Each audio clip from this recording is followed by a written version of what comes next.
nandito ngayon ay upang promote ko ang microsign na talaga namang napakagaling.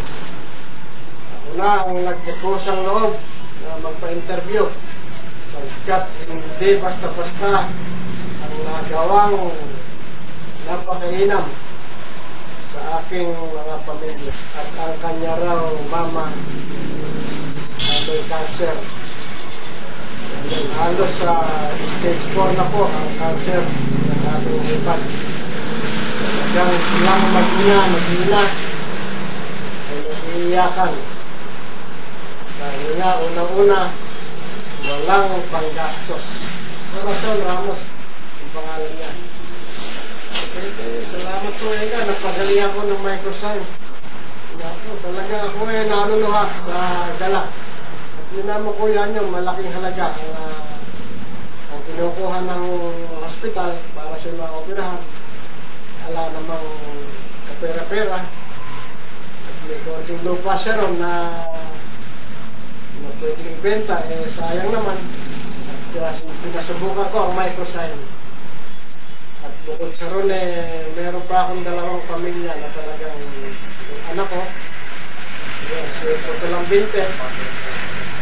Na stainless between may sugat, may lumalabas na nana at nabanggit din sa akin na pwede din sa sugat.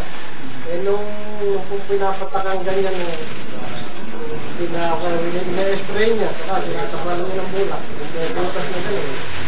Mula po nun, nalala, natuyo na yung sugat, hindi na sumasakit yung kanyang sa akin naman po, pang sarili ko, dahil ako naman po wala namang masyadong sakit. Hindi lang ako mapagkatulog at may psoriasis ako konti sa balat sa isang kabilang braso. Ngayon po talagang alana. Ito po talagang maitim ito Yung ginagawa ko, ina-sprayan ko. Tapos ginagano ko ng bulak. Ngayon po alana. Gabi ko lang wala na po nakakapinis. Wala na po ako bakas na itim dito. Na may puti-puti pang gano'n. Ano po ang isang naging kwan. Ito pa nga pala, naalala ko, ako yung may sinus. Meron pa akong sinus dito na mga po yung almoralas napapaalis Totoo po yun. Marami kong mga kasama na almoralas naalis. Kaya ako po parang may almoralas pinataal dito nito, nakakita akong gano'n. Kaya pinapatak-patak akong gano'n, gano'n. Ina-sprayan ko, nakahiga ako, gano'n.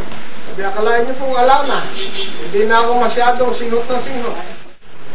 Mga kaibigan, mga magulang, huwag na po kayong magdalawang isip. Kung ano man ang inyong karamdaman, hindi na kayo gagastos ng malaki. Ito lang pong microsign. So, lahat ng aking binanggit. At hindi lang yun, yung aking mga karanasan lang. At meron pang mga iba kong mga kasama na talagang nakaranas ng kagandahan ito. Yung aking pong pasariling kaalaman ang binigay ko sa inyo. Kaya po, huwag na kayong magdalawang isip pa. Kumuha na kayo ng microsign. At talagang the best. #1 in the world.